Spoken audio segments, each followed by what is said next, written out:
할렐루야. 성도 여러분 반갑습니다. 오늘의 말씀은 사도행전 16장 1절부터 10절까지의 말씀입니다. 사도행전 16장 1절부터 10절까지의 말씀입니다. 바울이 더베와 루스드라에도 이름에 거기 디모데라 하는 제자가 있으니 그 어머니는 믿는 유대 여자요 아버지는 헬라인이라. 디모데는 루스드라와 이고니온에 있는 형제들에게 칭찬받는 자니 바울이 그를 데리고 떠나고자 할새 그 지역에 있는 유대인으로 말미암아 그를 데려다가 할례를 행하니 이는 그 사람들이 그의 아버지는 헬라인인 줄 다 알미러라. 여러 성으로 다녀갈 때에 예루살렘에 있는 사도와 장로들이 작정한 규례를 그들에게 주어 지키게 하니 이에 여러 교회가 믿음이 더 굳건해지고 수가 날마다 늘어가니라. 성령이 아시아에서 말씀을 전하지 못하게 하시거늘 그들이 부르기아와 갈라디아 땅으로 다녀가 무시아 앞에 이르러 비두니아로 가고자 애쓰되 예수의 영이 허락하지 아니하시는지라. 무시아를 지나 드로아로 내려갔는데 밤에 환상이 바울에게 보이니 마게도냐 사람 하나가 서서 그에게 청하여 이르되 마게도냐로 건너와서 우리를 도우라 하거늘 바울이 그 환상을 보았을 때 우리가 곧 마게도냐로 떠나기를 힘쓰니 이는 하나님이 저 사람들에게 복음을 전하라고 우리를 부르신 줄로 인정함이러라. 아멘.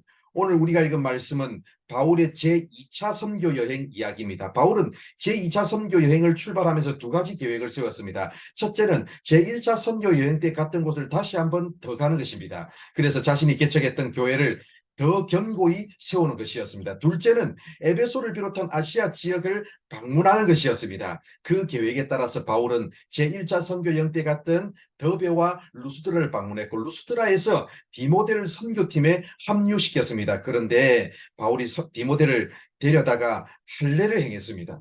그 이유는 디모데의 아버지가 헬라인이기 때문에, 즉 이방인이기 때문입니다. 여기서 의문점이 생기죠. 바로 앞장에서 나왔던 총회의 결론이 이방인들에게 율법을 지키도록 강요하지 말자는 것 아니겠습니까? 그런데 왜 바울은 디모데를 선교팀에 합류시키면서 할례를 받도록 했을까요?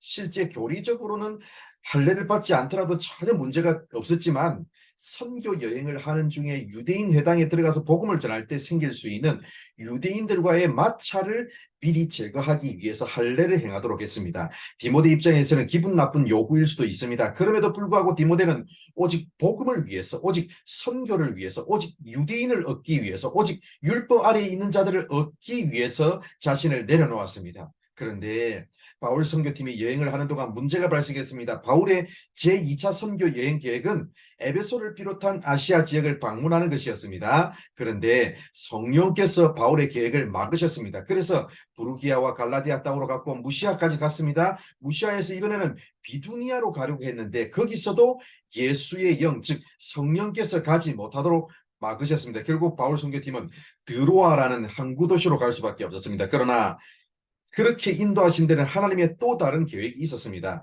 바울은 드로아에서 건너와서 우리를 도우라는 마게도냐인의 환상을 보았고 그제서야 마게도냐 땅에 복음을 전하라고 하나님께서 그동안 가는 길을 막으셨음을 알게 되었습니다. 오늘 말씀은 내려놓음에 관한 이야기입니다.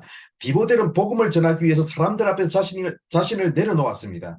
바울 선교팀은 하나님 앞에서 자신들의 계획을 내려놓았습니다. 우리가 믿는 복음은 십자가의 복음입니다. 예수님은 우리를 구원하기 위해서 자신을 내려놓으셨습니다. 하나님이라는 정체성을 내려놓으셨습니다. 하늘 보좌라는 그분의 영광과 지위를 내려놓으셨습니다. 오직 우리를 구원하기 위해서였습니다. 바로 이것이 십자가의 정신입니다. 우리는 사람들 앞에서도 나의 뜻을 내려놓을 수 있어야 하고 하나님 앞에서도 나의 뜻을 내려놓을 수 있어야 합니다. 만약 수십 년 동안 신앙생활을 해왔고 예수님을 믿어왔으면서도 단 한 번도 사람들 앞에서나 하나님 앞에서 나의 뜻과 고집과 계획을 내려놓은 적이 없다면 내가 진짜 십자가의 복음을 믿는 사람인지를 다시 한번 더 점검해 봐야 합니다. 사랑하는 성도 여러분, 십자가의 복음의 정신을 기억하면서 내 뜻과 나의 생각과 나의 스타일을 사람들 앞에서 너무 주장하지 마시고 이제는 다 내려놓고 다른 사람들의 뜻과 다른 사람들의 생각과 다른 사람들의 스타일을 받아들일 줄 아는 믿음의 사람들이 다 되시기를 바랍니다.